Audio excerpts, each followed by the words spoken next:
Oh no.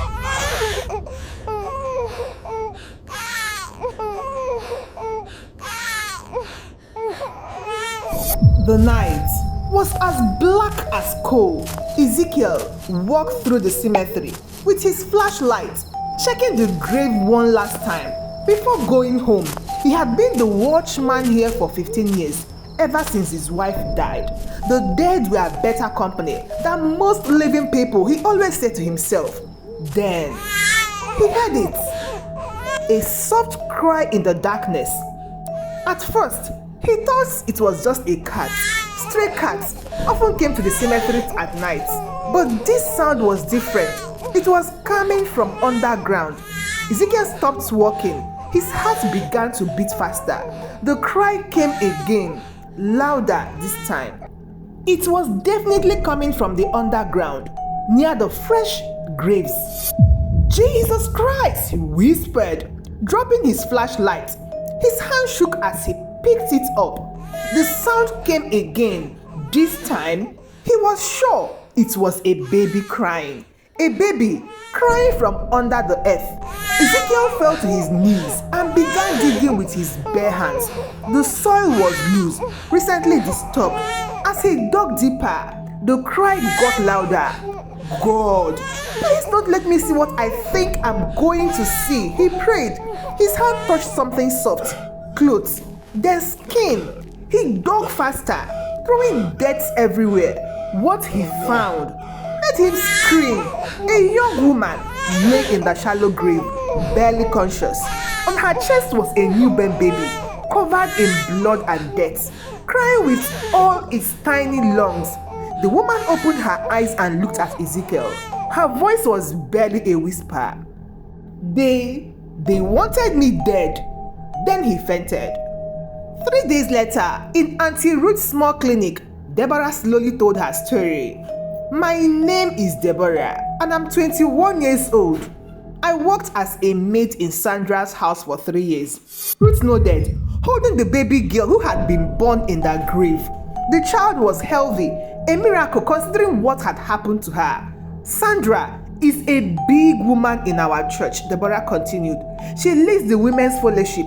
Everyone respects her. She prays loud and long, and people think she's very holy. Deborah's voice grew sad. But I saw the real Sandra in that house. She was different. She was mean and controlling. She treated me like dirt under her feet. What about her son? Ruth asked gently. Deborah's eyes brightened a little. Daniel? He came back from studying in America. He was different from every other rich boy I've ever seen. He was very kind to me. She remembered how it started.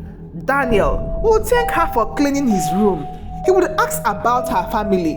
When he found her reading her Bible in the kitchen at night, he would sit and listen. We talked about God, about life, about everything, Deborah said. I never thought a man like him could love a girl like me. But he did. Their love grew slowly, quietly. They met in secret because they both knew Sandra would never accept them. Deborah was just a maid. Sandra had bigger plans for her son. When I got pregnant, I was scared, Deborah admitted. But Daniel was very happy. He said he would marry me no matter what his mother said. But Sandra found out. What do you think you are doing, you stupid girl? Sandra's voice was like ice when she confronted Deborah in the kitchen. Her eyes were filled with so much hate. You think you can trap my son with a baby? You think you can become part of this family? Ha! Deborah tried to speak, but Sandra slapped her hard across the face. Listen to me carefully, you silly girl, Sandra hissed. That thing in your belly will never be born into this family. Daniel will marry Glory, the banker's daughter. That is final. Deborah held her cheek, tears streaming down her face. But Daniel loves me, ma. He wants to marry me. Shut up, you fool. Love my foot. Sandra shouted. Daniel will do what I say. He always has. And you? You will disappear. Read my lips. From that day, Sandra's treatment of Deborah became worse. She made her work longer hours. She gave her little food. She told Daniel that Deborah was stealing and lying. But Daniel didn't believe his mother. He promised Deborah that they would run away together after the baby was born. They never got that chance. It was a Tuesday evening when Glory came to visit. She was a beautiful woman with expensive clothes and perfect makeup. She smiled at Deborah, but her eyes were cold. "Sister Deborah," Glory said sweetly, "Mama Sandra said you've been working so hard. I brought you some special tea to help you rest." The tea tasted strange, too sweet, but Deborah was tired and thirsty, so she drank it all. Within minutes, she felt dizzy, her vision blurred, her legs became weak. What did you put in that tea?" she whispered. Glory's sweet smile disappeared. "Just something to help you sleep, sister. We are going on a little trip." Sandra appeared with car keys in her hand. "Get her in the car, quickly." They half carried, half dragged Deborah to Sandra's black SUV. She tried to scream, but her voice wouldn't work properly. The drug was too strong. As they drove into the night, Glory sang worship songs loudly. "Jesus is the way, the truth, and the life," she sang while Deborah lay helpless in the back seat. The irony made Deborah's heart break. These women who claimed to serve God were about to kill her and her unborn baby. The SUV moved through the dark streets. Deborah drifted in and out of consciousness, but she could hear everything. "Are you sure about this location?" Glory asked nervously. "It's perfect," Sandra replied. "No one goes there at night. By morning, it would look like she ran away." They drove for what felt like hours. Then suddenly, red and blue lights flashed behind them. "Police checkpoint," Glory whispered, panic in her voice. Sandra immediately changed her entire demeanor. When the police officer approached, she was smiling and friendly. "Hi, good evening, officer. We are coming from prayer meeting at the church." The officer shined his flashlight into the car. Deborah tried to move, tried to make a sound, but her body wouldn't obey. "Is everything all right with your friend in back?" The officer asked. "Oh, Sister Deborah is just tired from fasting and praying," Sandra said smoothly. "You know how it is when the Spirit touches you deeply." She began to quote scriptures. "Yeah, though I walk through the valley of the shadow of death, I will fear no evil, for thou art with me." The officer nodded respectfully and waved them through. Deborah's heart sank. Her last chance for rescue was gone. They turned off the main road onto a narrow bush path. The car bounced and shook as they drove deeper into the forest. Finally, they stopped. Sandra and Glory got out and opened the back door. "Help me get her out," Sandra ordered. They dragged Deborah from the car. In the distance, she could see that they had brought shovels. Her blood ran cold. "Please," she whispered, finding her voice at last. "Please don't do this to me. I'm carrying your grandchild." Sandra's face twisted with rage. That bastard child will never see daylight, and neither will you. They had already dug a shallow grave. As they dragged her towards it, Deborah heard voices and drums in the distance. A funeral procession was passing on a nearby path. Sandra and Glory froze, listening. The funeral drums got louder. Torchlights flickered through the trees. "Quick, get her in the hole before they see us," Sandra whispered urgently. One of the funeral participants almost stepped off the path in their direction. Sandra held her breath. Glory's hand was shaking, but the procession passed without stopping. They threw Deborah into the shallow pit. She landed hard and immediately felt sharp pains in her stomach. The baby was coming. "The labor is starting," she gasped. "Good," Sandra said coldly. "You can both die together." They put tape over her mouth and began shoveling dirt. As the sun hit her face, Deborah prayed desperately in her heart. Suddenly, Glory's phone slipped from her pocket and fell into the grave. It landed near Deborah's head and automatically started recording. "My phone!" Glory cried. "Leave it," Sandra snapped. "We don't have that time." As they continued shoveling, the phone recorded everything. The scrapping of shovels, Deborah muffled cries. Sandra whispered command. "Press the desk down. Make sure it's flat."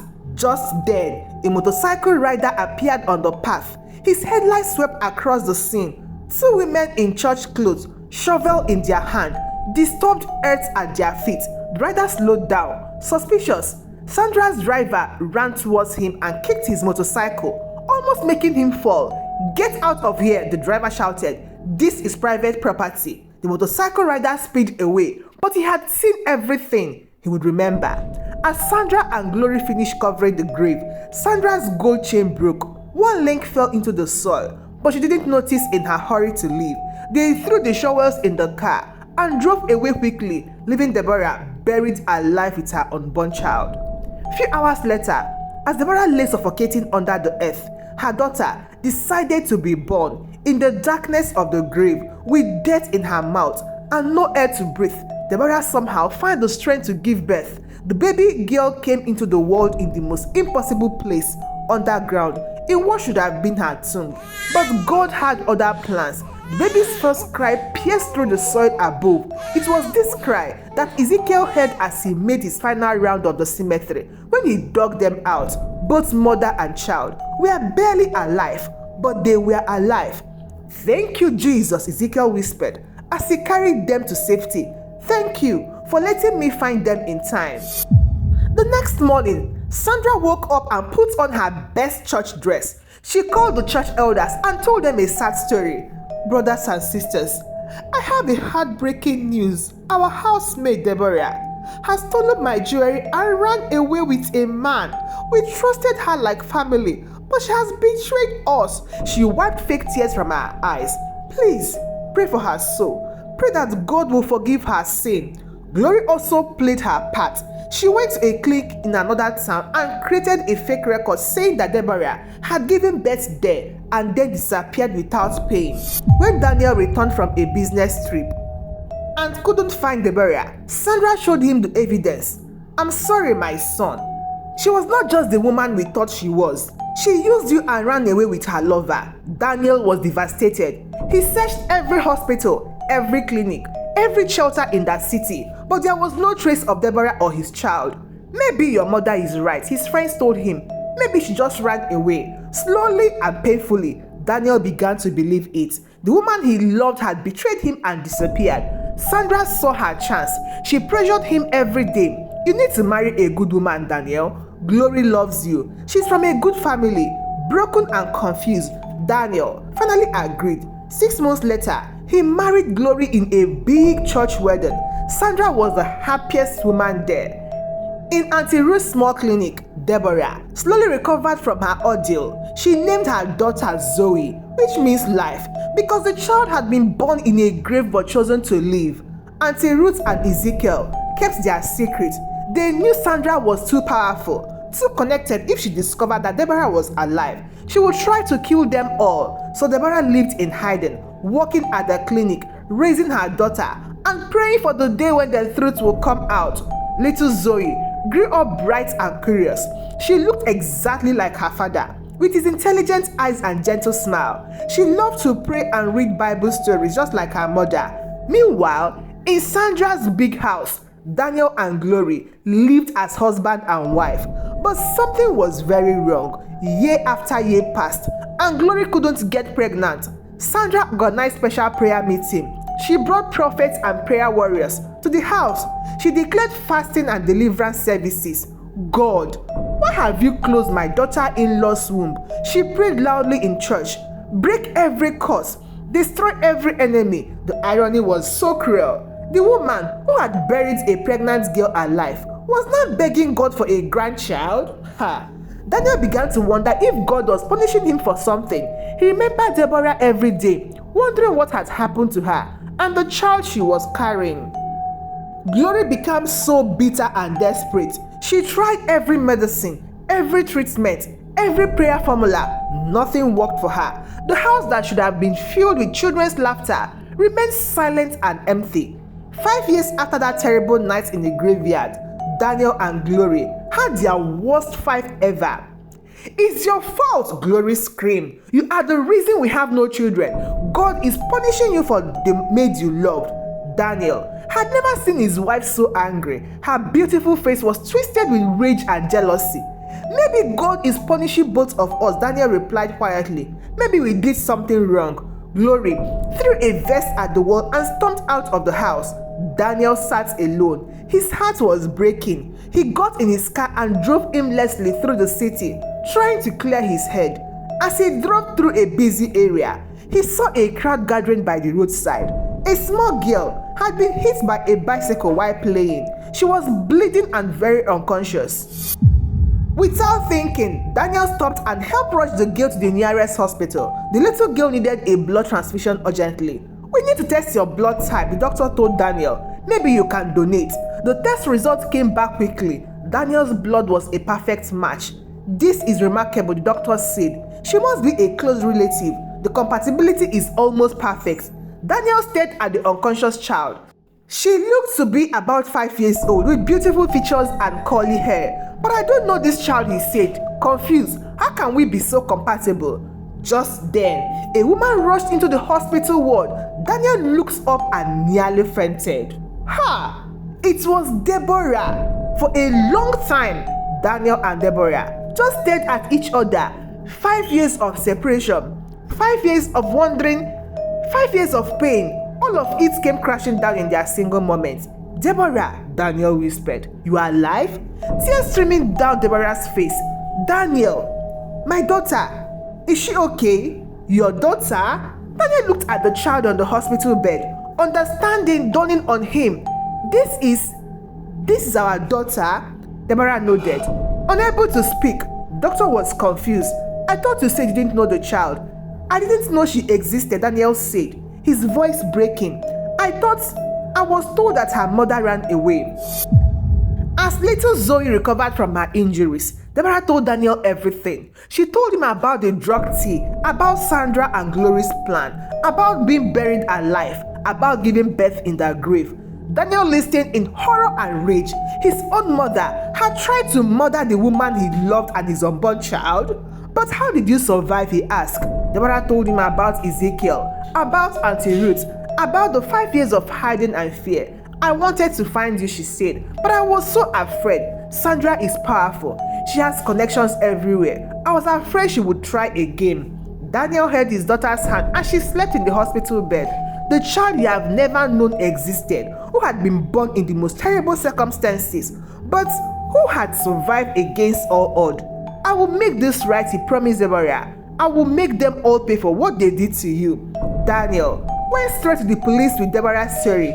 At first, they were skeptical. Sandra was a respected church leader. How could she do such a thing? But Inspector James was a thorough man. He decided to investigate properly. First, they checked the tow cameras from 5 years ago. Sure enough, Sandra's black SUV was recorded traveling towards the forest area on the night Deborah disappeared. Next, they went to the burial site. Ezekiel led them there, and they dug carefully. They found Glory's phone, still buried in the soil. Amazingly, it still worked, and the recording was clear. Sandra's voice: "Press the shirt down. Make sure it's flat." They also found the gold chain link that had fallen from Sandra's necklace. It matched perfectly with the chain she still wore. The motorcycle rider came forward when he heard about the investigation. He identified both Sandra and Glory as the woman he had seen with shovels that night. Auntie Ruth provided her medical record showing that she had treated Deborah and delivered the baby. She still had the scarf that Deborah was wearing that night, still scented with Sandra's expensive perfume. The evidence was overwhelming. When the police came to arrest Sandra, she was leading prayer meeting at the church. She was praying loudly to God to expose every enemy and bring every secret to light. "Mrs. Sandra," Inspector James said quietly, "you are under arrest for attempted murder." Sandra's face went white. The church members gasped in shock. "This is persecution," Sandra cried. "Satan is attacking me because of my good works." She tried to pray in tongues, calling on God to strike down her accusers, but the evidence was too strong. The whole church watched as their respected leader was led away in handcuffs. Glory was arrested the same day. She broke down immediately and confessed everything, hoping for a lighter sentence. "It was Sandra's idea," she cried. "I just went along with it. I never wanted to hurt anyone." But her confession only made things worse for both of them. The trial became the biggest news story in the city. People couldn't believe that a church leader had tried to bury a pregnant woman alive. Sandra maintained her innocence, Claiming she was being framed by enemies of the gospel, she hired expensive lawyers and tried to discredit Deborah's testimony, but the evidence was too strong. The recorded confession, DNA evidence, witness testimony, everything pointed to Sandra and Glory's guilt. When Deborah took the witness stand and told her story, there wasn't a dry eye in the courtroom. Everyone was crying. She spoke simply and honestly about her ordeal, holding nothing back. They buried me alive because I was carrying their family's blood, she said. They preferred to kill their own grandchild rather than accept me as a family. Daniel also testified, describing his mother's lies and manipulation. The pain in his voice was clear as he spoke about the 5 years stolen from him with his daughter. Little Zoe, now 6 years old, was too young to testify, but her very presence in the courtroom, alive, healthy and beautiful, was testimony enough to the miracle of her survival. Sandra was sentenced to 20 years in prison for attempted murder. Glory received a lighter sentence of 5 years, but was also ordered to do community service at Auntie Ruth's clinic, caring for other mothers and children. The irony was perfect. The woman who had tried to kill a pregnant woman would now spend her time helping other pregnant women deliver their babies safely.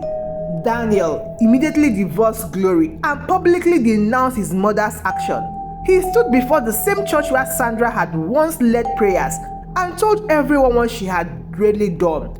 My mother buried my future, he said, tears in his eyes. She buried my child and the woman I love because of her pride and selfishness. But God is greater than any grave. 6 months later, Daniel and Deborah were finally married in a simple ceremony. Little Zoe was the flower girl, scattering petals as her parents exchanged vows they should have spoken years earlier. Ezekiel walked down Deborah the aisle, proud to give away the woman whose life he had saved. Auntie Ruth cried happy tears as she watched the family she had protected finally come together. 2 years later, on Zoe's 8th birthday, the family visited the cemetery where she had been born. It was a strange pilgrimage, but an important one. This is where God saved your life, baby, Deborah told her daughter, as they stood by the spot where she had been buried. And where he saved mine too, added Daniel, holding his wife's hand. They had brought Sandra with them. She was out of prison on a day pass for the occasion, accompanied by guards. She was a broken woman now, her pride and arrogance replaced by genuine remorse.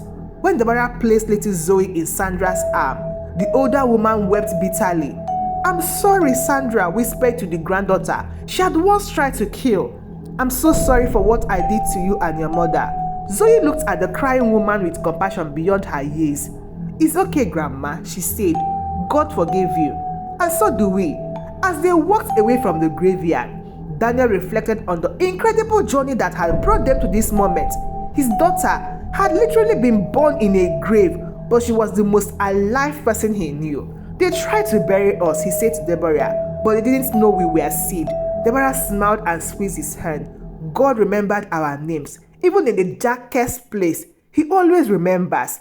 Little Zoe skipped ahead of them, her laughter echoing through the cemetery, the sound of life triumphant over death, of truth victorious over lies, of love stronger than hate. Zoe was a girl who had been born in a graveyard, but she was very much alive, and her story would be told for generations to come, a testament to the truth that no grave can hold what God had blessed, and no secret can stay buried when God decides it's time for the light. Thank you so much for watching, and please don't forget to share this story with your family and your friends who might love to see them. Till I see you again in my next story. Goodbye.